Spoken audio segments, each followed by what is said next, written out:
Di pamilya. Tumbam niyo, itumbam niyo pa. Tumbam niyo dito.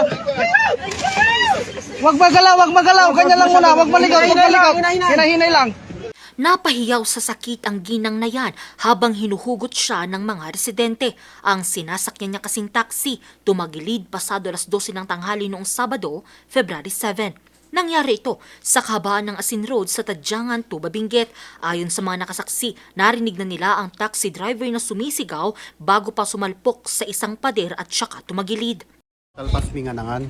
Tapos da kami to bigla nga din malansunan dito Tapos nagpukaw nga kuna na.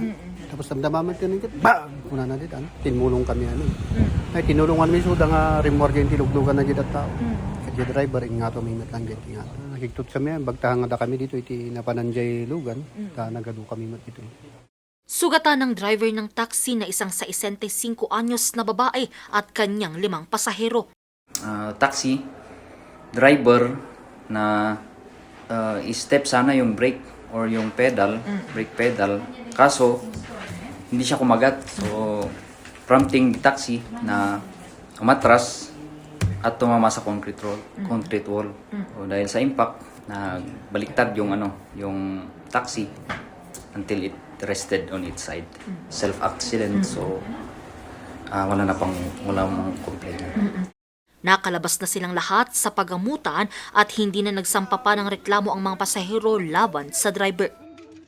Sa kuha naman ng CCTV na ito bandang alas 5 ng madaling araw kahapon February 8, makikitang isang truck na ito na umaatras pababa sa kahabaan ng Marcos Highway Poblacion, Tuba, Benguet.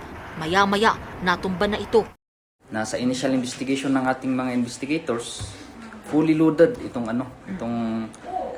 10-wheeler truck ng abono o yung chicken dung na tinatahak ang Marcos Highway papuntang Baguio City. Nabitin ang sasakyan sanhin na umatras ito. Umatras ito para makakuha ng momentum sana. Kasi nga nabitin. Na yun naman yung sanhin kaya loose brake. Sugatan ng 20 anyos na lalaking driver ng truck habang ligtas naman ang pahinante nito. Ito na ang ikapitong kaso ng vehicular traffic incidents sa bayan mula Enero hanggang ikalawang linggo ng Pebrero ngayong taon. Angel Arquero, RNG News.